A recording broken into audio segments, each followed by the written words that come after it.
and One Wife.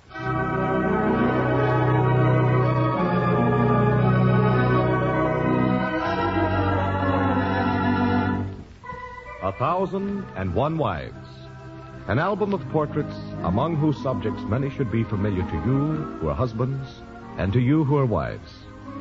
As for those of you who are yet unmarried, for you this volume should have the special value of a guide, a warning, a promise.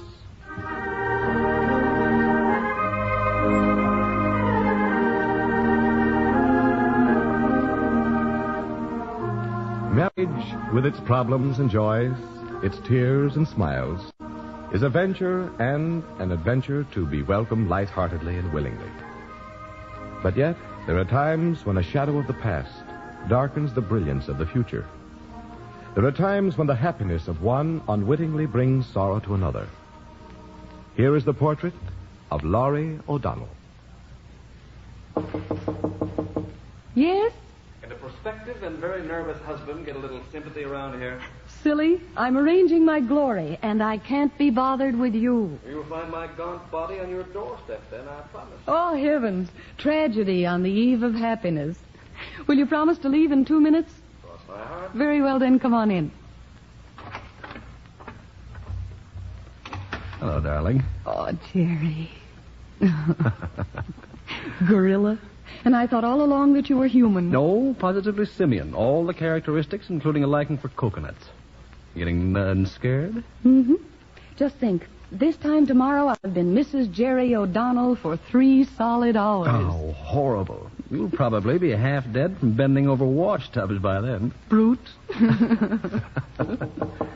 Oh, darn. Hush, dear. Yes? Come in. Is my dad here? Well, hello, son. Come on in. Jimsy. Hello, dear. Come along and sit down with us. No, thank you. I was just looking for Dad. Well, what's the trouble, son? Getting a little lonesome? Well, maybe. Of course, I got someone to talk to. She was here a while ago. She, Jimsy? Who's she? Someone. You don't know her. I'll tell you later, dear.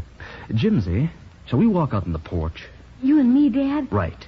You and me. Oh, sure, Dad. All right, come along then, old son. Do you mind, Laurie? Of course not, dear. Jimsy, will you visit me a little later for cookies and lemonade? Well, thank you, ma'am, but I think I'll probably be very busy. Oh, too busy, though, Jimsy. I think cookies and lemonade sound pretty good. Do you, Dad? Mm-hmm, I should say. Well, okay. All right, dear. I'll see you later then, huh? Mm-hmm. Yes, ma'am. Come along, old boy. Goodbye, dear. Ought to be nice and cool out in the porch, don't you think? Oh, yes. Well, we can have a chin fest, huh, Dad? Well, yes, I suppose, but I want to talk about something special. I know. Going swimming. No, that wasn't what I wanted to talk about. Oh? What? Here, son, out here. Let's try that swing. Looks comfortable, doesn't it? Uh-huh. I was sitting here a while ago. Well, there you are. She was talking to me here a while ago. Was she, Jimsy? Uh-huh. I guess she likes to swing. You know, when the sun shines in the porch, I like her to come. Why, son? Well, all the gold sparkles then, and it's awful pretty. Must be very beautiful, son. Uh-huh. It is. It's awful nice to have an angel mother to talk to. Don't you think, Dad? Yes. Yes, Jimsy, it is nice. Better than the ordinary kind, I guess. Is it, son? Oh, sure. Of course, my mother's always been an angel mother, so I don't know about the other kind. Maybe they're nice, too. That's what I wanted to talk about, son. About my angel mother, Dad? No, about a real, live, beautiful mother. You mean her? Now, Jimsy, you mustn't talk that way. You know, you're 9 years old now. And that means that Carla, your mother, has been gone 9 years. Mm-hmm. Dad, why did she have to go when I came? Other boys' mothers didn't. I don't know, son. I've wondered myself. But it happens that way sometimes. Well, we get along all right alone, don't we, Dad? No, Jimsy. I'm afraid we don't. Let me tell you something, and son, try to understand this, will you? You need a mother, a real mother to watch over you and take care of you and do 101 things that mothers do for their sons. And Jimsy, Dad gets lonesome sometimes. Oh, sure. Sometimes when Bricky isn't around, I get kind of lonesome when you're at work. But then I just talk to my angel mother. Why don't you talk to her, Dad? I used to, Jimsy. But, son, you need the boys and girls you play with every day, and I need someone, too. Jimsy, I've grown very fond of Laurie, and she's to be my wife. And she's to be your mother, too. Oh, I don't want her for a mother. Gosh, since she started coming around, I don't never see you anymore. Yes, I realize that, son. I know you can't understand how much her companionship meant to me. But, Jimsy, well, tomorrow, after tomorrow, Laurie will be your mother. But why do I need a mother? It's hard to put into words, Jimsy, but every child needs a mother to guide him, care for him, and love him. I don't know. I can get along all right. Jimsy, well, son, I guess you just don't understand. But I think things work out all right. I hope so. Maybe. Well, Dad, guess I'll see how Beauty's pups are coming along. So long, Dad. Goodbye, son. Jerry, Laurie, you out here? I listened, dear. Do you mind? Well, of course not. I knew all along, Jerry, You what? that Jimsy didn't like me. Oh, don't give it another thought, Laurie. It's a childish fancy. Oh, it isn't, dear. I've taken away everything Jimsy ever had, and he hates me for it. But that isn't true. I'm sure if we'll just give him a little time... I hope you're right, Jerry. I want so badly for you to be right. Maybe he might learn to love me a little. Are you so fond of Jimsy, Laurie? Yes, Jerry. Oh, Jerry, help me. Help me to make him my boy, too. Just a little bit mine, anyway.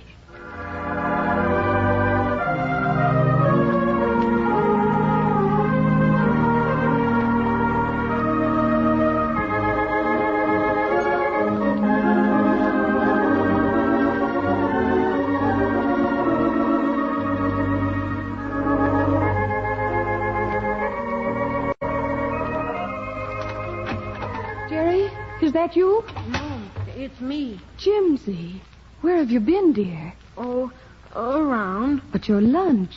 You didn't come home for lunch again today. Well, I wasn't very hungry.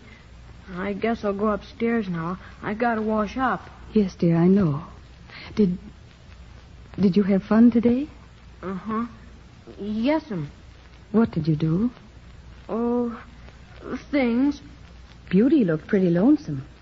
I thought you always took her along when you went to play. Well, she's got pups now, and she's got to take care of them. Oh, yes, she must. There's food and exercise and all those things that puppies must have, aren't there? Yes'm. Jimsy, I thought I saw Bricky Foster and his mother go away just after lunchtime. Yes'm. Then you were alone most of the day. Uh-huh. Yes'm. Why didn't you come home to me? Maybe we could have gone someplace together. Well, I was pretty busy. What were you doing? Oh, fooling around. Jimsy, dear, wouldn't you like to go downtown with me tomorrow? We could go see about that football. You'll need a new one, won't you? Well, no. Mine's all right. It's a real professional one. I see. Oh, but we could have loads of fun together, Jimsy, just you and I. We could visit the stores and have luncheon together and maybe even see a movie. How does that sound? Well, of course, I got to help Bricky Foster build a house for the new little rabbits. I see, Jimsy. Well, I guess I better wash up now. Yes, dear, I suppose you'd better. Jimsy. Yes'm. Jimsy, dear. Wouldn't you like to be my son? All the ladies around here have a little boy or a girl. Even Beauty has her pups to love and care for. I haven't anyone. But I'd like to be. Your mother. Sure you have. You got someone. You got my dad.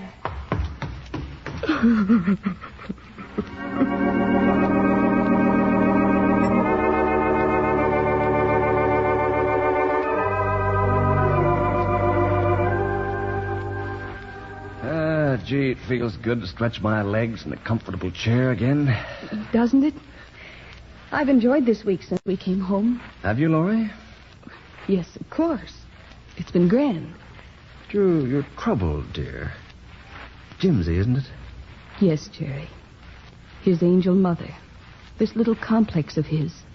It's grown and grown through the years until now it's part of him. Yes, I know. The poor kids watch the other boys and girls and ask me all sorts of questions. Well, I did the best I could. Guess I wasn't good enough. Oh, but it was, dear. He adores you. And that's the trouble. I've taken you away from him. Oh, he doesn't put it in so many words, but... Well, he came near to it tonight. He isn't getting sassy, is he? I won't stand for Please, that. Jerry, no punishment, no matter what happens. But small boys need punishment sometimes. I won't Jerry, have him... I'm the guilty party. I fell in love with you and wanted you. And now I've taken you away from Jimsy. Oh, that's... Please, dear, hear me.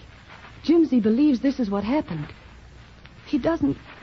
Well, he can't understand that I love him just as you do. And that you want him just as much as you do me. Jimsy only knows that his hero, his big dad, his everything is gone. And I've taken it. And now, if because of me his adored dad should turn to punishment... Oh, Jerry, can't you see? It would break that poor little heart that's bleeding so pitifully right now. Yes, I see. Let's go out to him. Let's make him know that he is loved and wanted. Yes. Yes, you're right, dear. Where is he? He's out on the porch. Come on, Jerry. Okay. That's what I think, Mother. Wait, Jerry. Don't open the screen. Listen. Of course, it gets kind of lonesome. But you'll come and talk to me, won't you, Mother? Yes, I've heard him do this before. He pretends he's talking to his angel mother. Oh, the poor lonesome little tyke. I'll always come to you, Jimsy. Of course, she's kind of nice, don't you think? Yes, Jimsy. She's very nice. She's always wanting to do something for me. Oh, but Dad and me got along okay, I guess. And Dad used to sit and talk with me. Dad would still talk with you if you wanted him to. Nope. Dad likes to sit and talk with her. He doesn't come to me much anymore. Oh, Jerry. Poor little tyke. Yes, he talks to himself almost as though he were talking with someone. He is, dear. A very real someone in his imagination. Jimsy, Dad's in the living room. Why not go to him? Gee, do you think maybe he'd talk to me, Mother? Maybe if I just walked in and said, "Hello, Dad, let's have a chin fest." Maybe he'd say, "Sure." Do you think? Maybe. He might, dear. Oh, oh, no, he wouldn't. He'd say, "Bedtime, son. Better hop upstairs." That's what he'd say. But it is bedtime.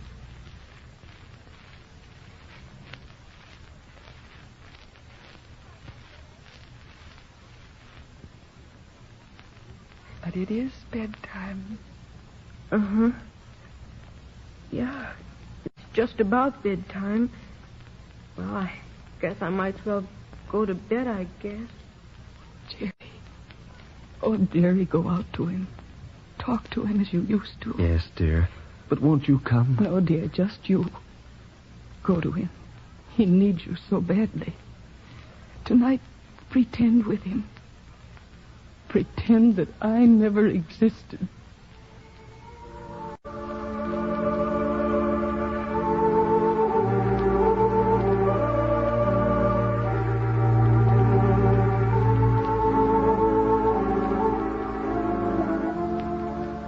Gee, nobody ever sewed my sweaters. Gosh, the last lady that kept house didn't even... Well, we won't do that.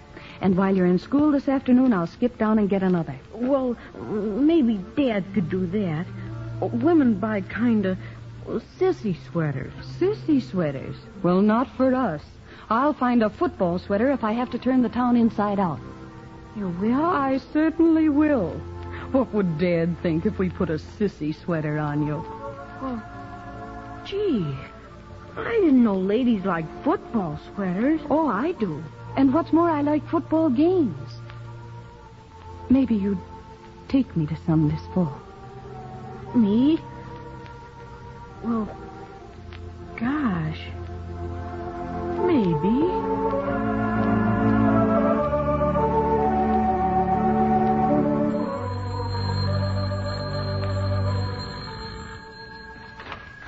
You're this young one's mother? Yes?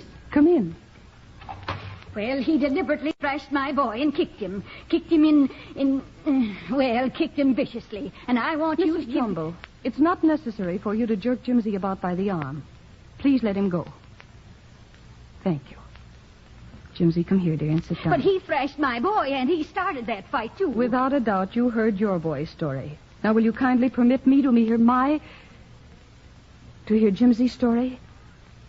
Now, what happened, Jimsy? Well, I was at Bricky Foster's playing with the new little rabbits, and Billy Trumbull came and called us sissies because we was playing with rabbits. And then he kicked the little rabbit with the black ears that Bricky was going to give me. Now it can't run, and I think it's going to die. And I hit him and I kicked him, just like he kicked the little rabbit. And I'll do it again, I will. You see, he admits it, every word. Of course he admits it. Jimsy doesn't lie. Well, what are you going to do about it? Nothing.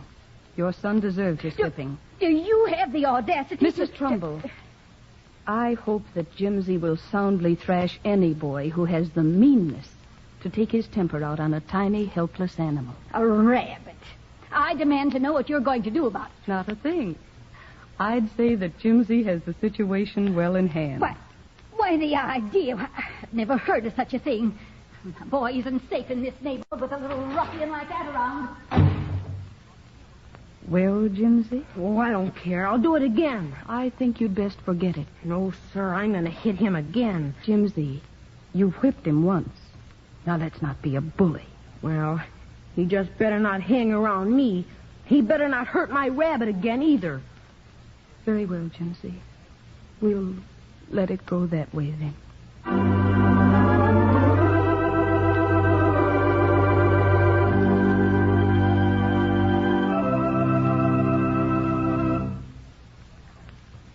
Laurie, I haven't said anything, but... Well, do you realize how much you've become wrapped up in Jimsy in the past month? Well, how do you mean, dear? Well, you've talked on nothing, done nothing, thought of nothing but Jimsy since we've been married. I know, dear.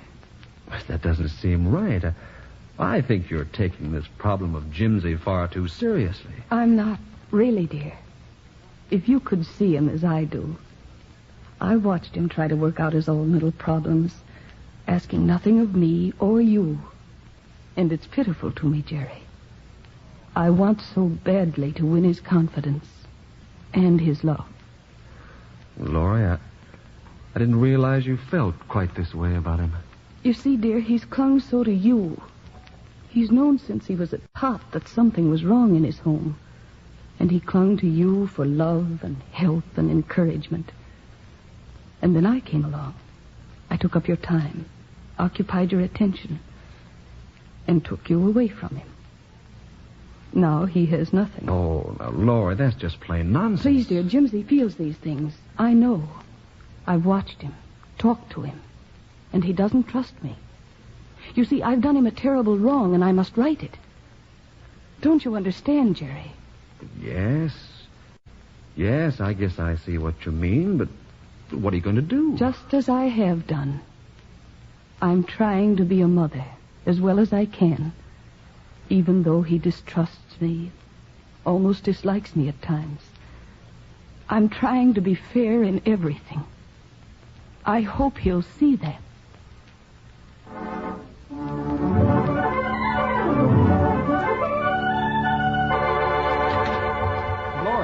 Laurie, what happened? Tell me. It's Jimsy.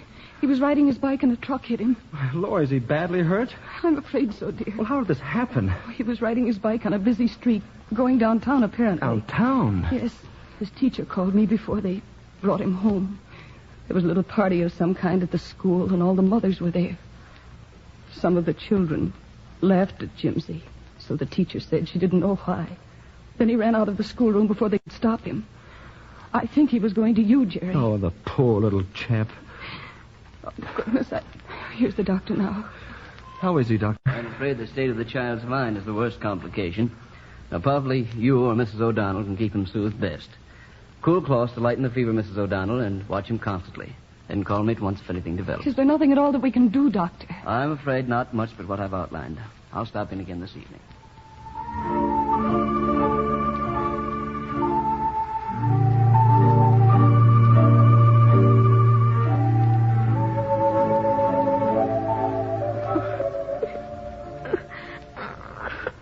There, dear.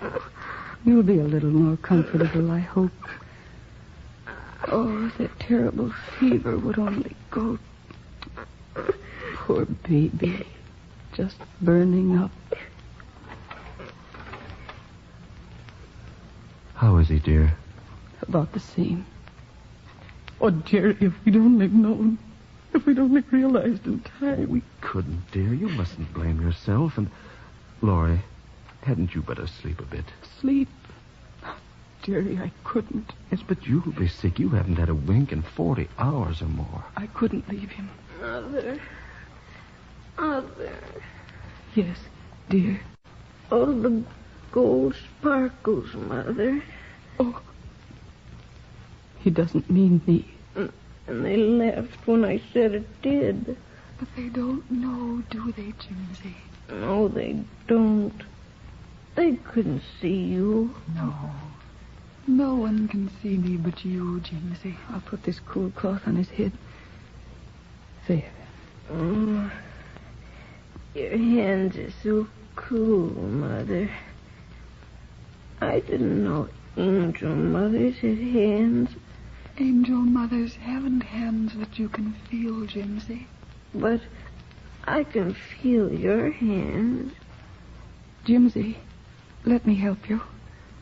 Drink a little water. Here, dear. Well, who are you?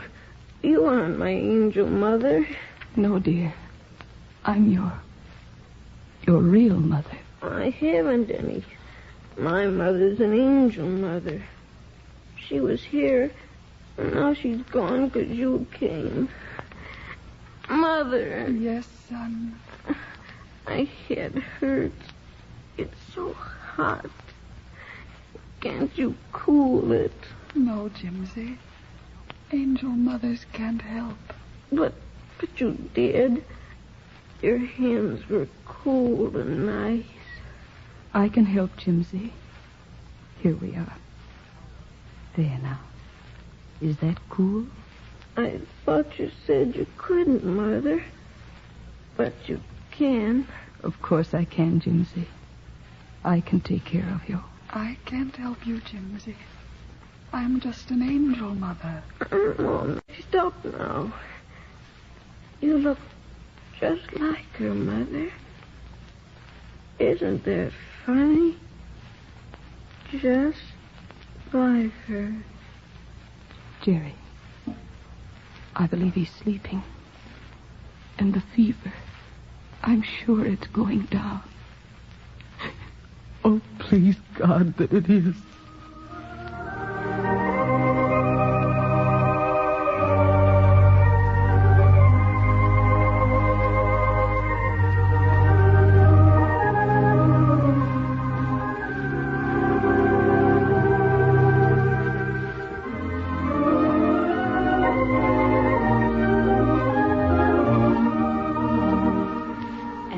What happened to the bad king when he finally met with Sir Launfal the Good Knight. What do you think of that, Jimsy? Oh, gee, that was swell. Would you read some more? Tomorrow, dear. I think you've had enough for tonight. Do you like me to read to you? Gee, I should say. Nobody ever read to me. I guess Dad never thought of that. Of course not, Jimsy. Dads do other things, like playing football and swimming. Well, ladies go swimming, too. Don't you ever go? Well, I used to. Well, Would you like to go with Dad and me? I'd love to, Jimsy. So much. Okay. I'll fix it with Dad. I wish you would, Jimsy. And now I think, little man, you'd better sleep, don't you? Uh-huh. I'm kind of sleepy. Oh, gosh, I'm sleepy. I wonder how my angel mother is. Haven't talked to her for a long time. I'm right here, Jimsy. Oh, sure. She read to me tonight, Mother. That was very nice, wasn't it, Jimsy? Uh-huh. I liked it. Mother, would you mind if I had a really mother? I'd like that, Jimsy. Ricky's mother always puts him in bed and tucks in the covers and kisses him good night. Angel mothers can't do that, Jimsy. Jimsy, dear, may I tuck you in and kiss you good night? Uh-huh. I kind of wish you would. Poor lamb. Goodbye, Jimsy. You have a really mother now. You won't need me anymore. Good night, Mom. Good night, son.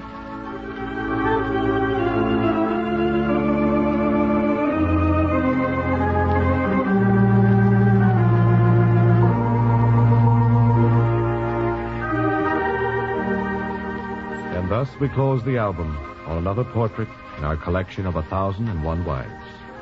Tonight, Mercedes McCambridge played the leading role of Laurie O'Donnell. Pat Murphy was heard as Jerry O'Donnell, and Frankie Pacelli played the part of Jimsy. Next week, we will see another portrait from our album of 1,001 Wives. We invite you to be with us.